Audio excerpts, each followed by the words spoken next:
Hey, what's up, everyone? Welcome to Loghouse Strong. I'm Alex Lawrence, and I'm finally getting around to making a recap of the 2025 Provincials.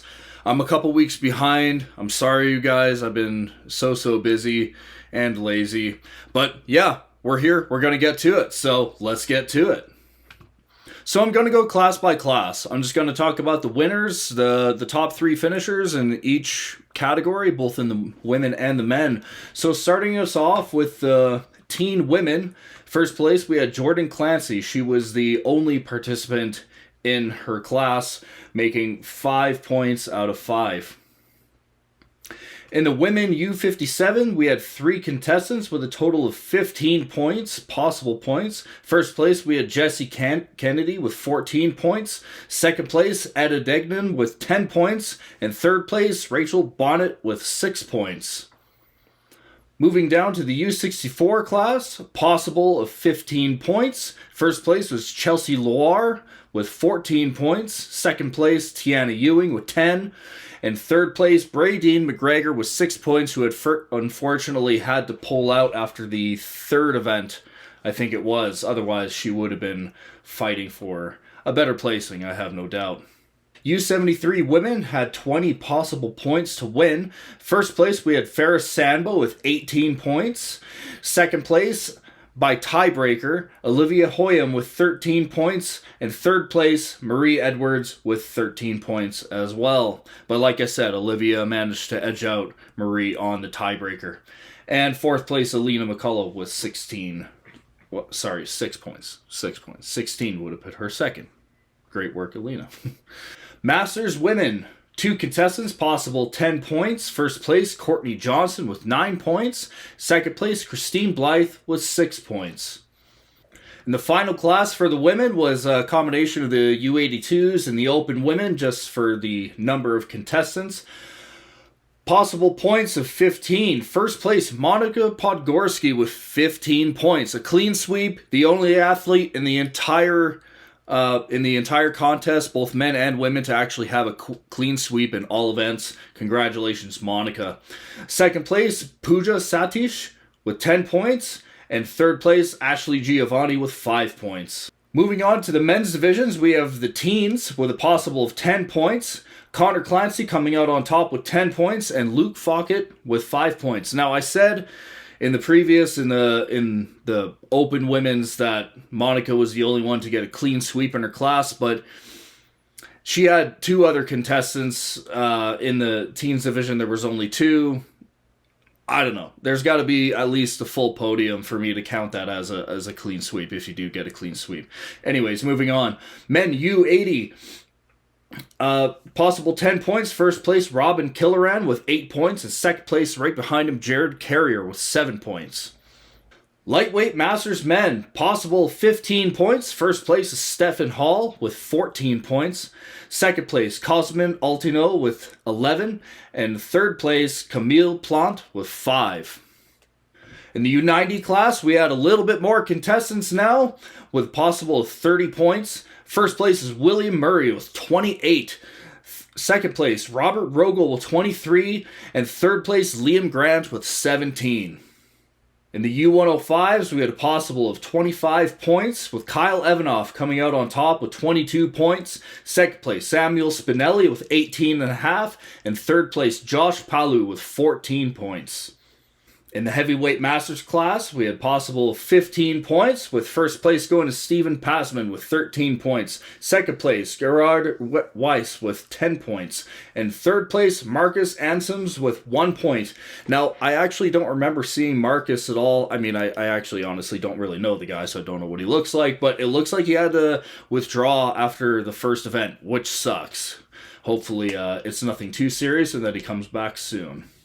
We're coming out with the last 2 classes for the men's classes, and they are the deepest lineups. So in the U120s, we had possible of 40 points. First place, Callum Nygren with 34 points. Second place, Jake Birkeland with 32. And third place, Nathan Martin with 28. The last class for the men, the open men, possible of 55 points. First place, Alex Lawrence with 51. Right behind him, Cameron St. Amand with 50 points. And Dylan Dorsey in third place with 47.5 points. So now with that done, we're going to look a little more closely into the open men's class. We're going to go event by event, any noticeable moments inside of those events. And then we're going to wrap up the whole thing with some notable moments throughout all of the classes, both men and women. Just some things that I noticed and that other people noticed and brought to my attention. So without further ado, let's get into the open men's event by event. So the first event was the Axle 250, Log 275, and Axle 300. All three of those you got to press over your head. Fastest time wins. First place was Dylan Dorsey. Kind of no surprise there. He had a spectacular performance in Twin Rivers where he got the national amateur log record. So he's a really, really strong presser. Very, very strong guy. Second place, Cameron St. Amand, also not really a surprise to me. I seen a little bit of Cam's training on his Instagram page, and I knew he was going to be able to at least finish the ladder. I didn't know how fast, but I knew he was going to finish it. And third place was me, by the skin of my teeth. Like, oh my god, I can't believe it. I just barely got that 300. I was so happy. That was the highlight of my weekend, without a doubt.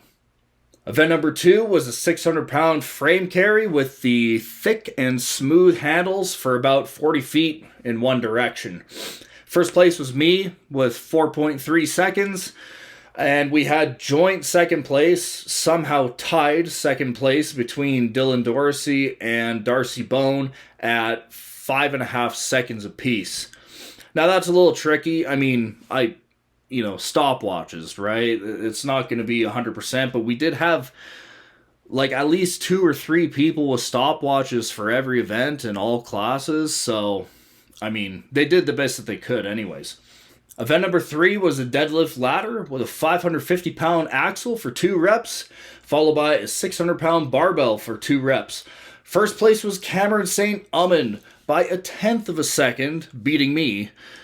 Unbelievable. Again, stopwatches, but I knew it was going to be a super fast event. I even used my Versa grips to try and get a little bit of extra speed in my transitions, but man, Cam, I don't have any videos from him doing his pulls, but I thought I pulled mine pretty fast, so his must have been like borderline, like power clean type of speed.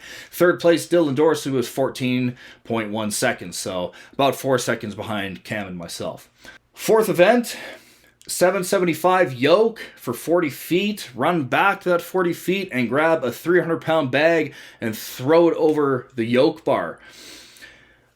Again, this was another stopwatch issue. Apparently there were vastly different times between all 3 referees that had stopwatches, so it went back to like video review and it was a big thing, but ultimately I came out on top by 0.2 of a second with 18.7 seconds. Cam right behind me with 18.9 seconds.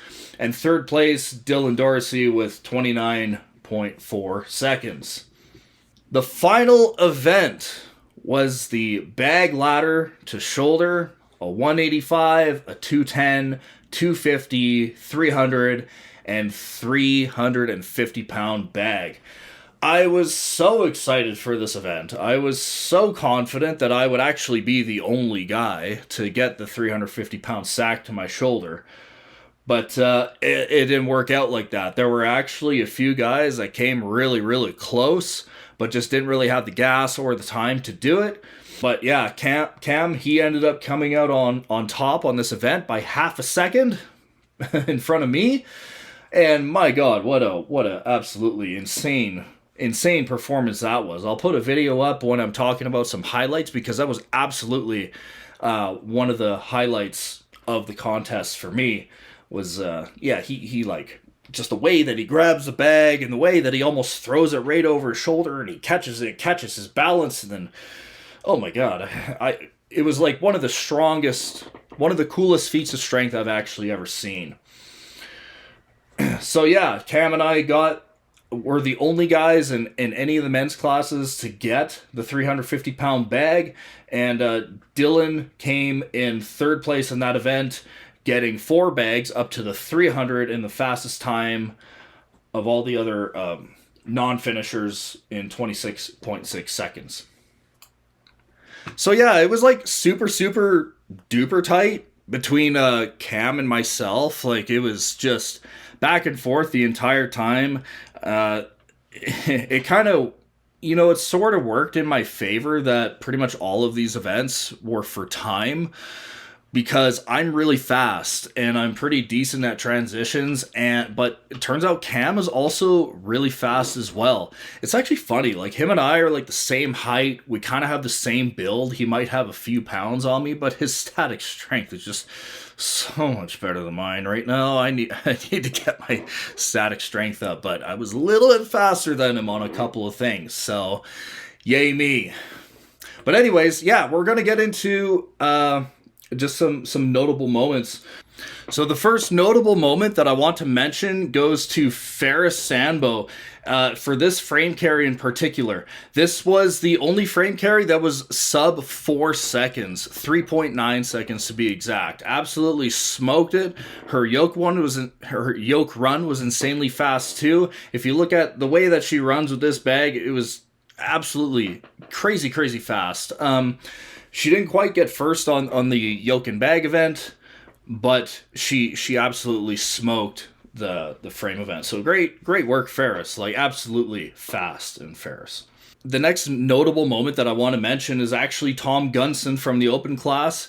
He was the only guy in any weight class, I believe, to go strapless on both the axle and the barbell. So going strapless on a barbell is, if you're practiced at it, going with an over-under grip, it's not really a big deal, especially if you're not new to powerlifting. But to go over-under on an axle like he is on this video is pretty damn insane. Now, I'm not using a comp video because I actually don't have a comp video of Tom doing this, but everybody was watching and everybody was impressed. Great work, Tom. Super strong hands. Now, there are many moments that were pretty outstanding throughout the weekend, but I can't really name all of them, and I didn't really watch all of them because I was too busy competing. But this was highlight number 1 for me. So this is Cam St. Amand. He was the second last guy to go in the entire contest, and this is the 350-pound bag that was so elusive to so many guys. Look at the way that he just picks this thing off of the ground, and how he almost yeets it right over his shoulder, and then he stumbles back and he catches it, and then once he gets to down command, he goes completely no hands. Absolutely blown away. We're going to run through this one more time just so, you can watch that run again, because, man, this is so cool. Like I said, Cam is a really strong dude. I got to see that firsthand, and yeah, like for example, on the 350, I had to lean it forward, bear hug it, and then get it up to my lap. But this guy, he just grips it and rips it. And I had to hike it up, and he just throws it over. So cool. Let's watch this again. Yeah, just the easy pick, super easy pick. And then just... what an absolute savage. That is so cool. So lastly, a runner-up moment that I want to mention is Camille Plant.